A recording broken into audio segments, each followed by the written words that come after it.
This is Valley News Live at 5. We begin with breaking news. President Donald Trump has granted clemency to a Moorhead woman convicted and imprisoned on drug charges. Trump commuted the sentence of 46-year-old Cassandra Ann Kasowski of Moorhead, who has served more than 7 years of an 18-year penalty for conspiracy to possess with intent to distribute and distribution of a controlled substance. Joseph R. Biden took the oath of office today to become the 46th president of the United States, concluding an extraordinary transfer of power and beginning the formidable task of healing a divided nation.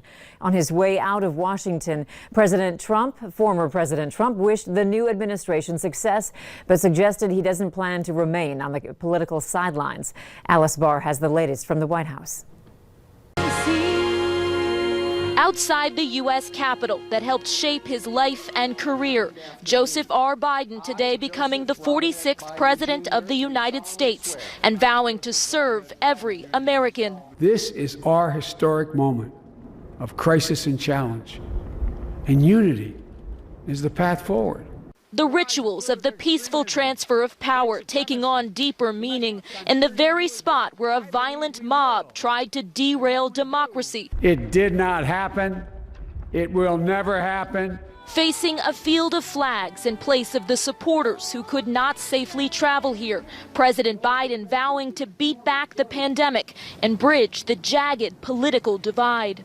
We must end this uncivil war that pits red against blue. He explicitly condemned white supremacy on a day when this country marks a milestone moment. To our first African American, our first Asian American, and our first woman vice president. Vice President Kamala Harris taking her oath of office and smashing barriers of gender and race. So help me God. Her predecessor, Mike Pence, standing by, along with 3 former presidents who joined President Biden to pay respects at Arlington National Cemetery. The outgoing president leaving Washington this morning, the first in 152 years to skip his successor's swearing in, telling a small group of supporters, "I will always fight for you. I will be watching." President Biden taking his place in the White House in a moment of ceremony and celebration, but also solemnity. The new president immediately getting to work, eager to sign more than a dozen executive orders, including on climate change and mask wearing, also unveiling a sweeping immigration reform bill. The self-proclaimed average Joe, who sought America's highest office for decades, now begins the true test of governing and turning ideals into reality.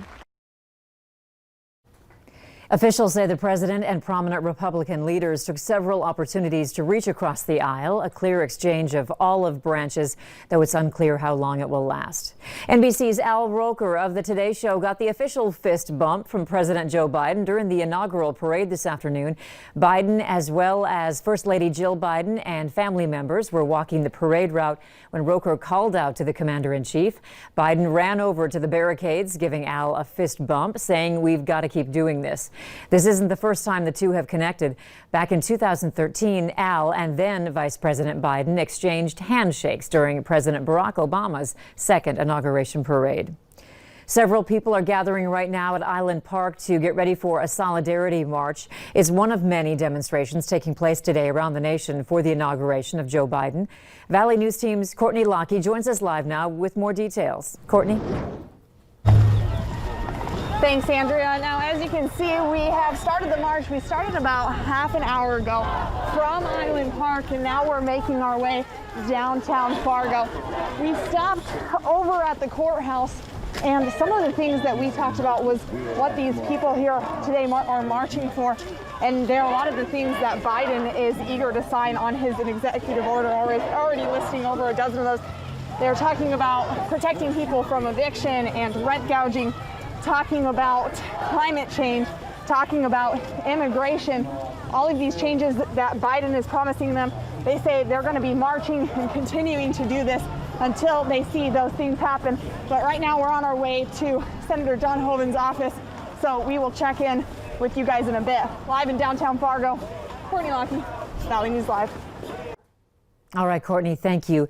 If only we could keep today's temperatures for a little longer. The wind, however, we can do without. Let's check in with Hutch to see how this evening looks. Hutch? Good evening, Andrea. Hello, everyone. We definitely have temperatures that boosted up. We're 34 degrees warmer this hour than we were yesterday at this time as forecast. But those winds exceeding expectations in the James River Valley. 60-mile-per-hour gusts. Minot, a 63-mile-per-hour gust measured there. Those are the peak gusts. Right now, temperatures still 35 to 40 for many. Bemidji in the low 30s. We do have some snow showers moving through northwest Polk County, heading into that Thief River and Red Lake area as we head into the evening hours for us. Here's a look at the Devil's Lake area. Crystal clear skies. We'll see temperatures slipping down into the 30s. All in all, it will continue to be windy right through bedtime tonight with gusts well over 35 miles per hour in Fargo and in Grand Forks. Now, these winds are going to become northerly, and we're going to be right back in the deep freeze very quickly here. I'll have hour-by-hour details in your hour-by-hour forecast here in just a moment. All right. Thank you, Hutch. The Griggs County Sheriff's Office says they want to know who vandalized the Cooperstown Bible camp Monday night. Deputies say someone heavily damaged the camp, including burning a cabin. A spokesperson at the camp says someone drove recklessly all over the camp, just barely missing buildings, trees, and propane tanks, and then set fire to one of the boys' cabins. Authorities say if you have any information on this case, call them at the number on your screen. We'll have more on this story tonight on Valley News Live at 6. One man is now behind bars after police say a man passed out behind the wheel with alcohol and a gun. Around 5 this morning, a Fargo police officer came across 41-year-old Danny Shelvin passed out behind the wheel of a running vehicle near the 2500 8th Street North. The officer also found an open container of alcohol and a sawed-off shotgun in the passenger seat. While Shelvin was asleep, the officer removed the shotgun, then woke him and arrested him. Shelvin is a convicted felon and prohibited from possessing a firearm.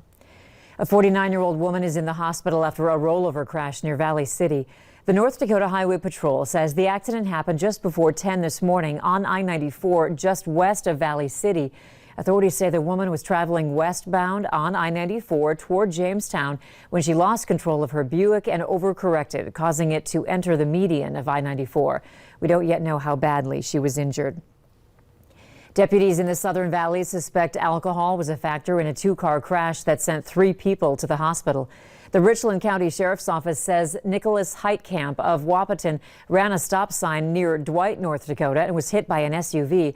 Both vehicles were totaled.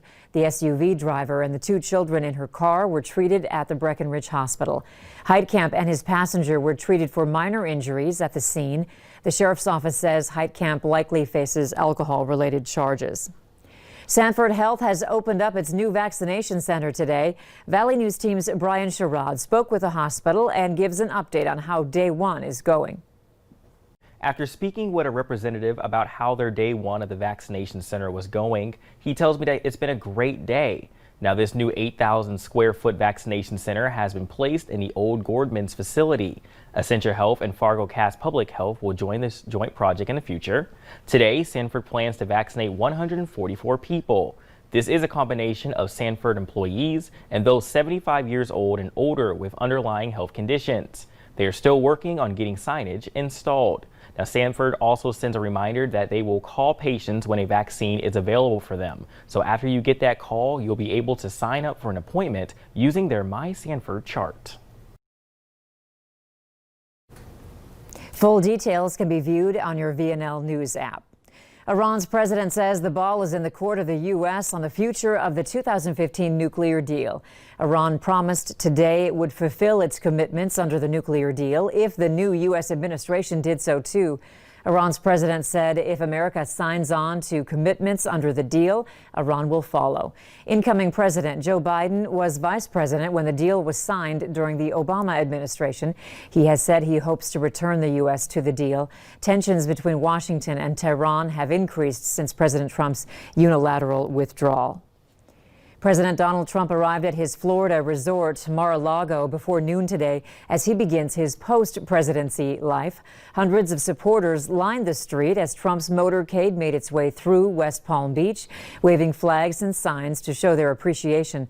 Trump's caravan arrived in South Florida as President-elect Joe Biden's inauguration ceremony was underway in Washington, D.C. President Trump has issued a list of last-minute commutations and pardons. His former chief strategist, Steve Bannon, is on that list. Bannon and 3 co-defendants were accused of defrauding donors in connection with a crowdfunding campaign called We Build the Wall.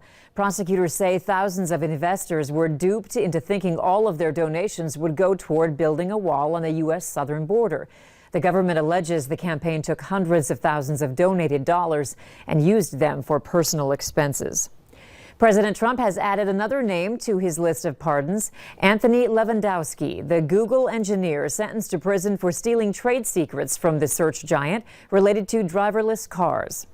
In his last full day in office, President Trump also pardoned rappers Lil Wayne and Kodak Black, who were prosecuted on federal weapons offenses.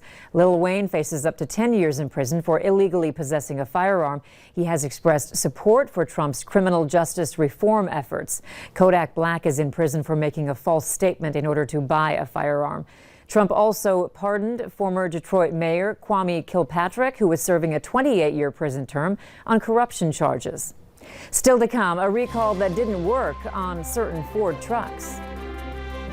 Temperatures warm for all, but it's very gusty as well. Now we're going to return to some much cooler weather in your forecast. I'll have hour-by-hour details coming up right after this.